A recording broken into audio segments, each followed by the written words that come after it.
Good morning बच्चों, स्वागत है आपका अपनी केमिस्ट्री क्लास में। हम लोग पढ़ रहे हैं चैप्टर 2 सॉल्यूशंस यानी कि विलयन। इसमें हम पढ़ रहे हैं विलयनों के अणुसंख्यक गुणधर्म, जिसमें हम दो गुणधर्मों के बारे में पढ़ चुके हैं, वाष्प दाब का अपेक्षिक अवनमन और क्वथनांक उन्नयन। आज हम तीसरा अणुसंख्यक गुणधर्म देखेंगे, हिमांक अवनमन। हिमांक अवनमन को समझने से पहले हम समझेंगे हिमांक क्या होता है, यानी कि फ्रीजिंग पॉइंट। हिमांक का मतलब होता है जिस बिंदु पर या जिस ताप पर कोई द्रव पदार्थ ठोस पदार्थ में या ठोस अवस्था में परिवर्तित होता है। ठीक है ना। तो ये जो प्रावस्था होती है एक साम्यावस्था के समय होती है। ये वो प्रावस्था या वो साम्यावस्था है जिस ताप पर किसी द्रव अवस्था और उसी की ठोस अवस्था का जो वाष्प दाब होता है वो समान हो जाता है। उसे हम उस द्रव का फ्रीजिंग पॉइंट यानी कि हिमांक कहते हैं। ठीक है ना। तो क्या हो गया, ये किसी द्रव का हिमांक वह ताप है जिस पर उसकी द्रव अवस्था का वाष्प दाब उसकी ठोस अवस्था के वाष्प दाब के बराबर हो जाता है। ठीक है ना, इसे कहते हैं हम हिमांक। अब हम ये देख चुके हैं कि जब हम किसी विलायक में कोई वाष्पशील विलयक घोलते हैं, किसी द्रव विलायक का वाष्प दाब है P0, हमने कोई अवाष्पशील विलयक घोला तो उसका द्रव वाष्प दाब घटकर हो जाता है PS, यानी कि उसमें कमी आ जाती है डेल्टा P की, यानी कि वाष्प दाब अवनमन हो जाता है। और हम राउल्ट के नियम में देख चुके हैं कि डेल्टा P जो होता है वो समानुपाती होता है XB के, यानी कि विलयक की मोल भिन्न के। ठीक है ना। लेकिन अब यहाँ हम बात कर रहे हैं ताप की। हम यहाँ ये कह रहे हैं कि जब किसी अवाष्पशील विलयक को किसी द्रव विलायक में घोलते हैं तो उसके वाष्प दाब में कमी आती है। चूँकि उसके वाष्प दाब में कमी आती है तो उसकी ठोस अवस्था की वाष्प दाब में भी कमी आएगी, अर्थात उसकी द्रव अवस्था को ठोस अवस्था में बदलने के लिए उसको ज़्यादा ठंडा करना पड़ेगा।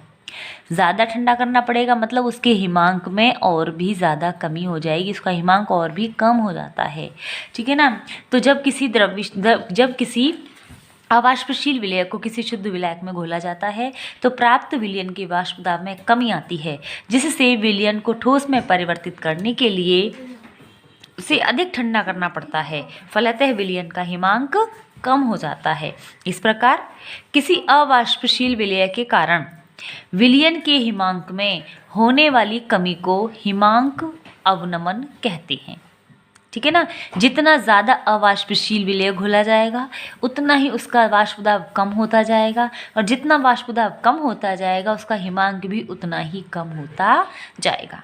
ठीक है। और इसे हम डेल्टा TF से प्रदर्शित करते हैं।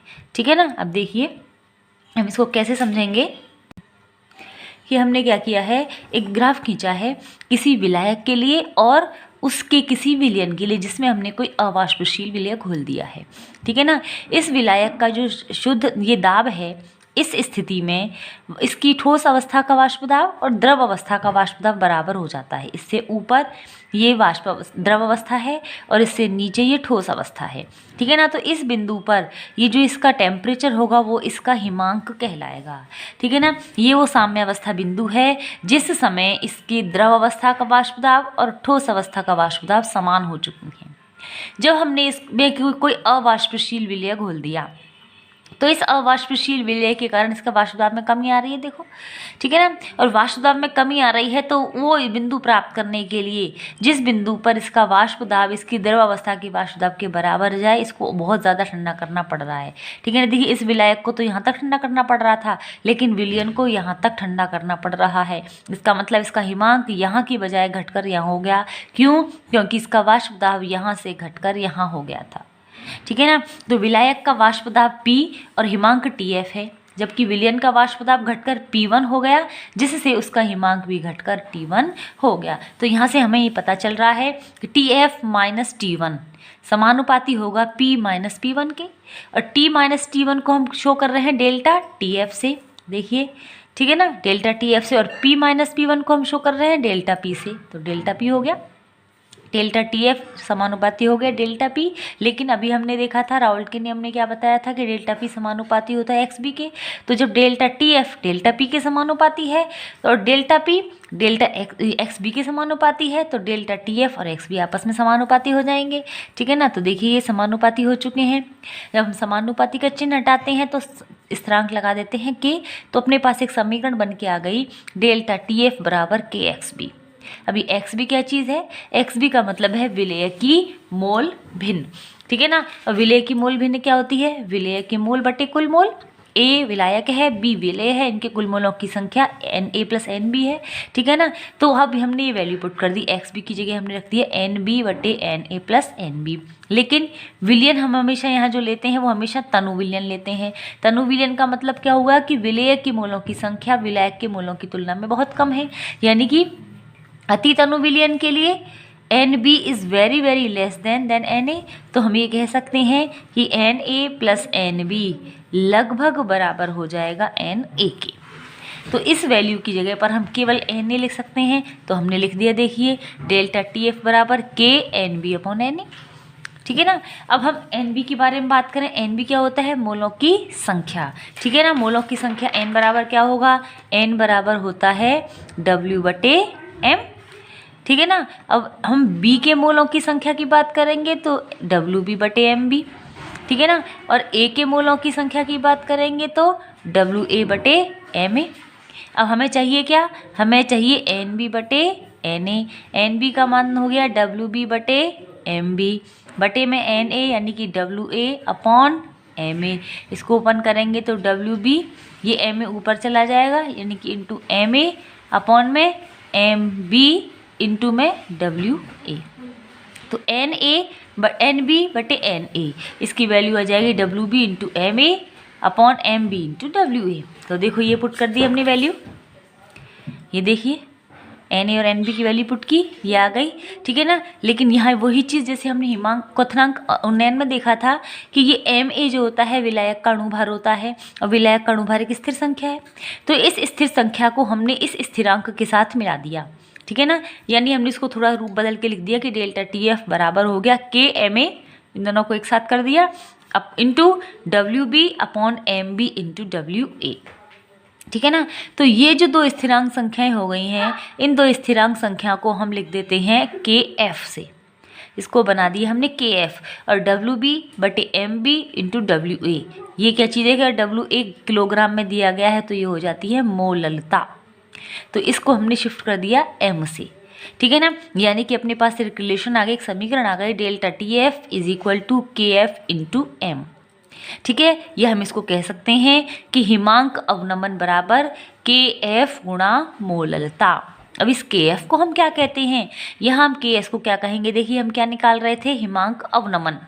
तो जब हम हिमांक अवनमन निकाल रहे हैं तो इस स्थिरांक को कहेंगे हम अवनमन स्थिरांक।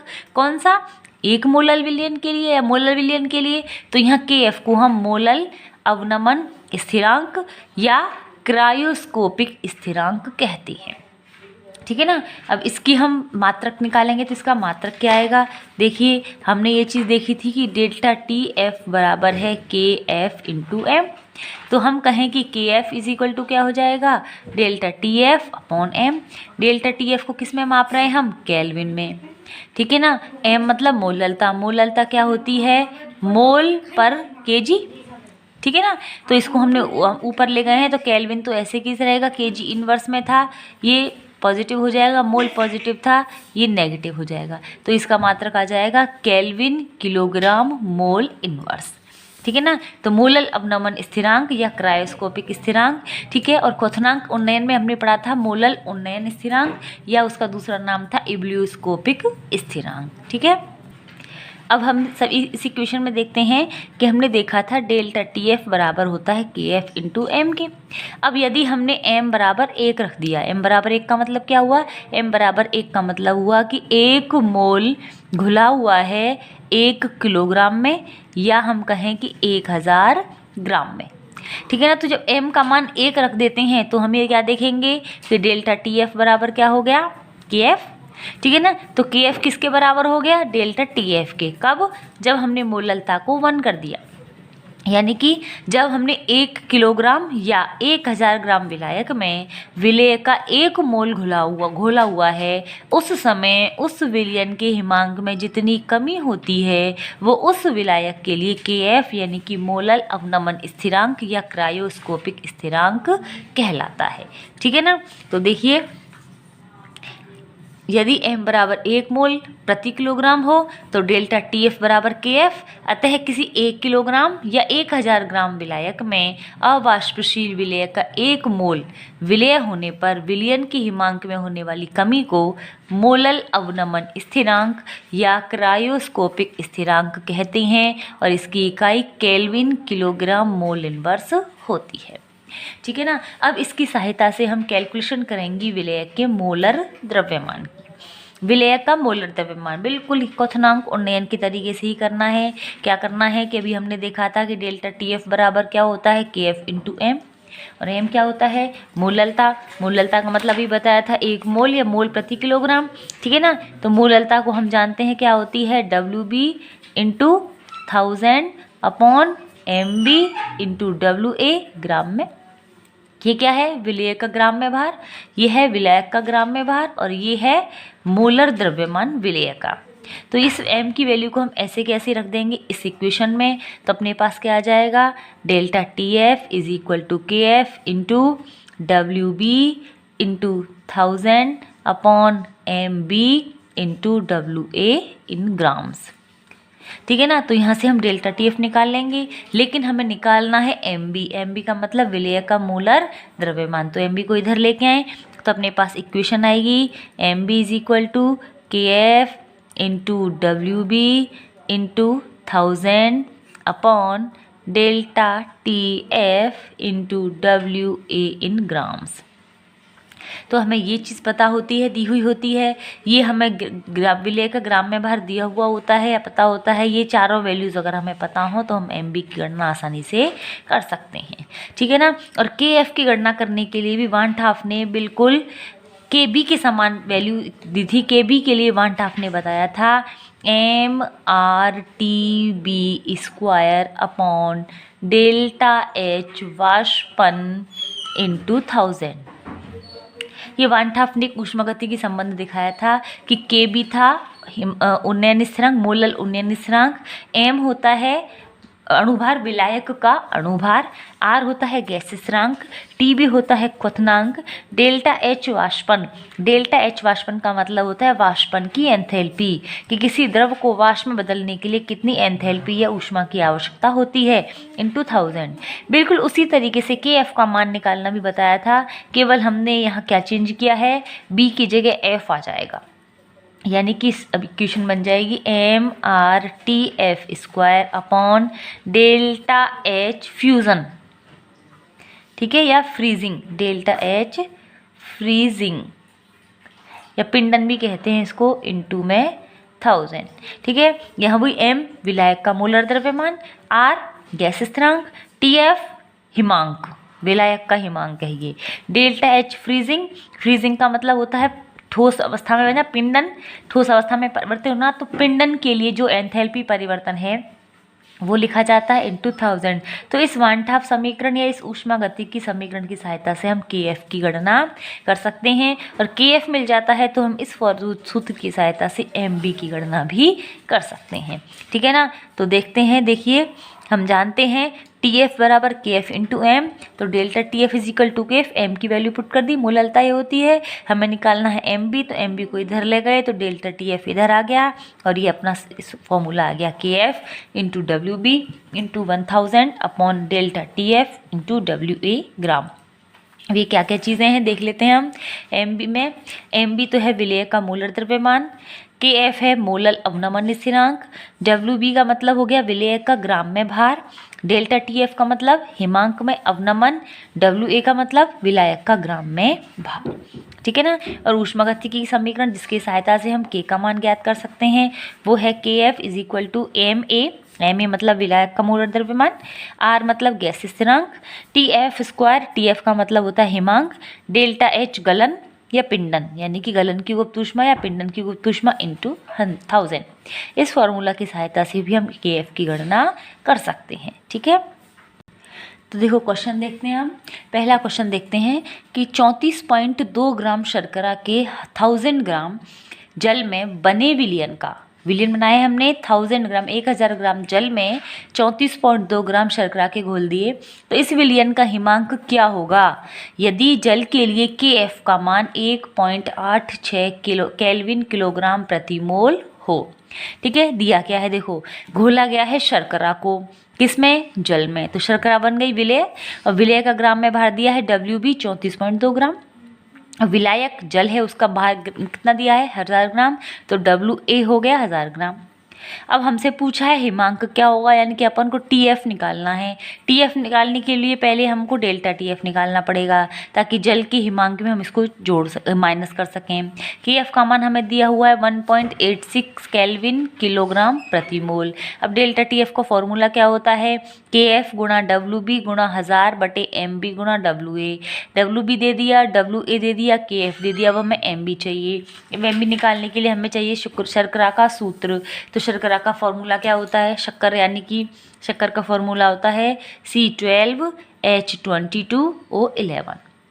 तो इसका अणुभार निकालेंगे तो C का मतलब 12, कितने हैं ये 12 हैं, 12 गुणा 12 प्लस 22 कितने हैं, हाइड्रोजन का 1 है, प्लस 11 गुणा ऑक्सीजन का होता है 16। इन सबको सॉल्व करते हैं तो हो जाता है 144 प्लस 22 प्लस 176, और इन सबको जोड़ेंगे तो आ जाएगा 342। यानी कि शर्करा C12H22O11 का मोलर द्रव्यमान कितना होता है 342, तो MB हो गया है 342। ठीक है ना, अब ये वैल्यू पुट कर देते हैं हम फॉर्मूला में, KF की वैल्यू, WB की वैल्यू 1000/MB की वैल्यू और WA की वैल्यू। ठीक है ना, 34.1000 से तो 1000 कट गया, ये पॉइंट हटाया तो यहाँ 0 बढ़ गई, ये पॉइंट हटाया तो यहाँ 0 बढ़ गई। ठीक है ना, ये कट गया, ये कट गया, अपॉन में 100 बचा, जिसको हमने सॉल्व किया तो 0.186 आ गया। ठीक है ना, तो ये आ गया हमारा हिमांक में अवनमन। अब हमें निकालना है हिमांक। हिमांक निकालने के लिए हमें जल के हिमांक में से ये हिमांक अवनमन को घटाना पड़ेगा कि कितना हिमांक कम हो गया। जल का हिमांक कितना होता है 0 डिग्री सेल्सियस, इसको केल्विन में लिखेंगे तो हो जाएगा 273.15 माइनस 0.186, तो इसको माइनस करेंगे तो आ जाएगा 272.964 केल्विन। ठीक है ना, ठीक है। अब दूसरा एग्जाम्पल देखते हैं हम। विद्युत अपघट्य के 1.0 ग्राम को 50 ग्राम बेंजीन में घोलने पर इसके हिमांक में 0.40 ठीक है केल्विन की कमी हो जाती है। यदि बेंजीन के लिए KF का मान 5.12 केल्विन किलोग्राम प्रति मोल हो तो विलेय का मोलर द्रव्यमान ज्ञात करो। ठीक है, अब यहाँ देखो दिया क्या है, विद्युत अपघट्य के 1.0 ग्राम को घोला गया है, यानी विलेय हो गया 1.0 ग्राम। विलेय का मतलब हो गया WB, ठीक है ना, तो WB का मान हो गया 1 ग्राम। 50 ग्राम बेंजीन में, तो बेंजीन विलायक हो गई, यानी विलायक का भार क्या होता है WA, ये हो गया 50 ग्राम।